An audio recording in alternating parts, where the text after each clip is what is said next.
अस्सलाम वालेकुम students, welcome back to another video. This is me sir Wahab और आज मैं आपके लिए लाया हूँ English class 9th target paper. तो माशाल्लाह तकरीबन तमाम एग्ज़ाम्स बच्चों के बहुत अच्छे गए हैं और अभी आखिरी एग्ज़ाम है इंग्लिश का, तो उम्मीद करता हूँ ये भी अच्छा जाएगा। तो बेटा इसमें आपका जो इंग्लिश का इम्तिहान होगा, एग्ज़ाम होगा, वो 100 मार्क्स का होगा। ये बात बहुत ज़रूरी है कि आपके अब तक के तमाम एग्ज़ाम 75 मार्क्स के हुए हैं, जिसमें अब इंग्लिश एक वाहिद एग्ज़ाम है, आपका ओनली एग्ज़ाम है जो कि 100 मार्क्स का होगा। और इसमें बेटा आपके जो पासिंग मार्क्स होंगे वो 33 होंगे। याद रखना कितने, 33 होंगे। अच्छा, तो आपके सेक्शन ए यानी एमसीक्यूज़ कितने मार्क्स का आएगा? 40 मार्क्स का आएगा और 40 एमसीक्यूज़ होंगे। It means that MCQs complete करना ही पासिंग के बराबर है। अच्छा जी, अब एमसीक्यूज़ कहाँ से आएंगे? आपकी जो टेक्स्ट बुक है इसमें सिर्फ मुश्किल से 2 या 3 चैप्टर के अंदर चैप्टर के एमसीक्यूज़ दिए हुए हैं, अदरवाइज ग्रामर एक्सरसाइजेस हैं। तो करना क्या है कि आपने, आपके पास जो भी ऑथेंटिक रेफरेंस या नोट्स हैं उन उसमें चैप्टर के जितने एमसीक्यूज़ आपको थ्रू आउट द चैप्टर के दिए गए हैं, आप उन एमसीक्यूज़ को अच्छे से स्टडी करें, रीड करें। और दूसरी चीज़ ये है कि जो आपने चैप्टर्स पढ़े होते हैं इंग्लिश में, या नहीं पढ़े हो तो आप एक बार चैप्टर को रीड भी कर लेंगे तो आपके उसमें से काफ़ी एमसीक्यूज़ बनते हैं। और दूसरी बात यह है कि इसमें ज़्यादातर जो आपके टेक्स्ट से बनेंगे यानी कि चैप्टर से बनेंगे, प्लस ये है कि जो पार्ट ऑफ स्पीच होते हैं, पार्ट्स ऑफ स्पीच यानी कि noun, pronoun, adverb, adjective, preposition, इनकी डेफिनेशंस आप याद करके जाएं, समझ के जाएं, तो ये आपसे एमसीक्यूज़ में पूछते हैं।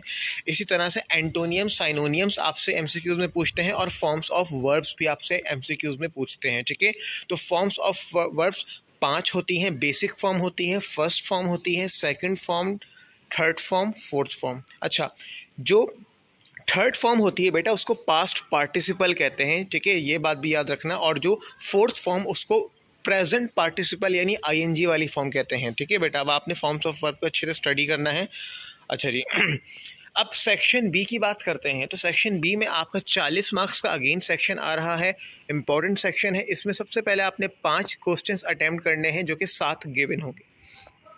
आपके टोटल 8 चैप्टर हैं, इनमें आपने थ्रू आउट द ईयर जो जो क्वेश्चंस आपने याद किए हैं आप उनको लाजमी रिवाइज कीजिएगा। ठीक है, लेकिन अलग से अब आपने कुछ अगर याद करना है या अगर आपने अभी तक कुछ भी याद नहीं किया है तो यहाँ दिए गए जिसमें मॉडल पेपर के सवालात के साथ एक्स्ट्रा भी क्वेश्चन शामिल हैं जो कि तकरीबन 25 क्वेश्चंस होंगे यहाँ पे, और आप इन 25 क्वेश्चंस को कंप्लीट कर लें। लेकिन इसके अलावा भी अगर आपने कुछ याद किया हुआ है वो इसमें इससे अलग है तो आप उनको भी रिवाइज कर लें। ठीक है, काफ़ी हद तक अल्लाह ने चाहा तो कवर हो जाएंगे। ठीक है, अच्छा जी, अब इसके बाद क्या करना है कि आपके पास क्वेश्चन नंबर 3 आएगा पूरे 20 मार्क्स का, जो कि डू एज डायरेक्टेड होगा। अच्छा, अब एक चीज़ और, इंग्लिश के पेपर में याद करने वाला मटेरियल ऑलमोस्ट आपके जो आपने 10 मार्क्स के सवाल करने वो है, प्लस आगे चल के ऐसे और लेटर आएगा। उसके अलावा ज़्यादातर याद करने का नहीं है, खुद से अंडरस्टैंडिंग से करने का ही। ठीक है, इसमें एमसीक्यूज़ वगैरह आपके रीड करने वाले हैं या चैप्टर को पढ़ने वाले हैं, तो लर्निंग मैटर बहुत कम है। ये कि अच्छी चीज़ है, आपको अंडरस्टैंडिंग आपकी अच्छी होनी चाहिए। अच्छा ना, डू एज डायरेक्टेड में आपके पास 20 होंगे, जिसमें से सबसे पहले 2 आपके आर्टिकल्स पूछेंगे, 2 आपसे प्रेपोजिशन पूछेंगे, उसके बाद आपसे तकरीबन ऑलमोस्ट 3 आपसे एक्टिव पैसिव वॉइस पूछेंगे। ठीक है, बाकी 1 और 2 फर्दर आपसे 2-3 में लाइक इस तरह से change into interrogative, change into affirmative, और फिर उसके बाद मज़ीद जो छठा सवाल पूछेंगे इस हिसाब से वो आपसे ऐसे पूछ सकते हैं कि add a correct tag question.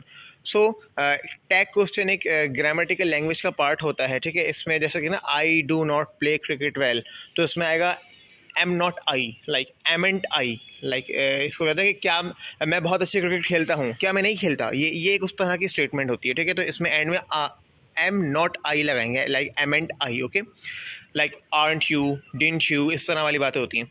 Okay, अब नेक्स्ट क्या है कि आपसे मज़ीद 2 नरेशंस पूछेगा। ठीक है, और फर्दर आपसे देखें एक इसमें कह रहा है use correct form of verb, तो आपने वर्ब की करेक्ट फॉर्म लगानी है, टेंस को समझते हुए जो ब्रैकेट में दिया हुआ वर्ब है इसकी सही फॉर्म लगानी है। अच्छा जी, नेक्स्ट पंक्चुएट है। पंक्चुएट में आपने grammatical mistakes, small capital letter, comma, invert comma वगैरह का ख्याल रखना होता है। और फिर आपके पास आएगा प्रीफिक्स या फिर सुफिक्स दे सकता है, कम से कम 2 देगा। तो आपकी बुक की एक्सरसाइज में काफ़ी सारे प्रीफिक्स सुफिक्स हैं, आप उनकी प्रिपरेशन करें वहाँ से। और उसके अलावा आपको मज़ीद आपको जो आखिर की क्वेश्चंस में देगा, change into future, into present, ये जो टेंसेस कन्वर्जन है ये तो आपको 12 के 12 टेंसेस आने चाहिए। एक्टिव पैसिव नरेशंस आपकी होनी चाहिए, तो इंशाल्लाह आपकी यहाँ सब चीज़ें कवर हो जाएंगी। और फर्दर ये कोई बहुत मुश्किल चीज़ें नहीं है, अगर आप थोड़ा सा टाइम इनको देके प्रैक्टिस करेंगे तो ये आपका अच्छा सा हो जाएगा इंशाल्लाह। तो ये आपका सब आपका अंडरस्टैंडिंग वाला पार्ट है, ठीक है। अच्छा जी, इसके बाद आपके पास अगेन एक 5 मार्क्स का सवाल आएगा। नेक्स्ट है indicate the part of speech of the underline word. ये बहुत आसान सवाल है, इसलिए मैंने आपको बोला कि आपने पार्ट ऑफ स्पीच समझ लेना अच्छे से। पार्ट ऑफ स्पीच समझ लोगे तो बेटा अब इस पैराग्राफ में जो जो आप इस इन 5 पॉइंट्स में जो जो अंडरलाइंड वर्ड हैं, लाइक मिसाल पहले में लिखा हुआ है शी, तो शी क्या है? प्रोनाउन है। वंडरफुल, वंडरफुल क्या है? ये एक एडजेक्टिव है। अच्छा, थर्ड में लिखा हुआ है एट क्या है? ये आर्टिकल है। फोर्थ में लिखा हुआ ओ डेयर, ओ डेयर क्या है? ओ डेयर एक इंटरजेक्शन है। और फिफ्थ में लिखा हुआ है टेक, टेक क्या है? एक वर्ब है। तो इसी तरह से मुख्तलिफ आपसे पार्ट ऑफ स्पीच अंडरलाइन करके पूछ सकते हैं, जो कि आपको पार्ट्स ऑफ स्पीच को अच्छे से अंडरस्टैंड करके जाना है।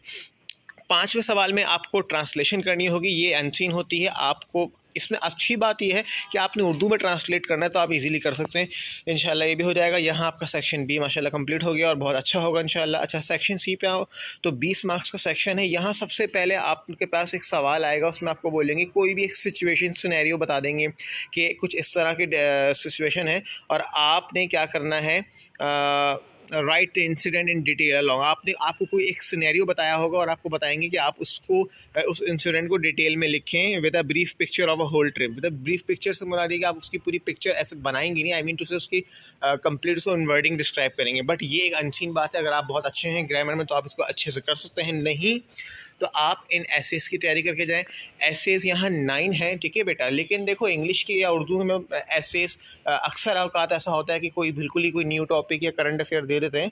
कोशिश होती है कि ज़्यादातर जो इंपॉर्टेंट को मार्क किया जाए, तो बेटा उनमें है तो ये इंपॉर्टेंट जो आपके सामने 9 मौजूद हैं। लेकिन मैं फिर आपसे ये बोलूँगा कि जिनको मैंने मोस्ट इंपॉर्टेंट बोला है उन पे ज़रा आप थोड़ा अच्छा फोकस कर लेना, यानी कि इनको छोड़ना नहीं किसी भी हालत में। करने को आप कोशिश करना कि 9 को 9 अच्छी से इनकी रीडिंग करो, बैठ के इनकी पढ़ो समझो। और अगर आपकी इंग्लिश अच्छी है तो अपने लफ्ज़ों में एसेस बनाओ, अगर इंग्लिश अच्छी नहीं है तो आप कम से कम ये जो 4 ऐसे हैं इनको तो आप अच्छा पक्का करके जाओ। लेकिन देखो अब अगर इन चारों में से आ जाए अच्छी बात है, मैं उम्मीद करता हूँ।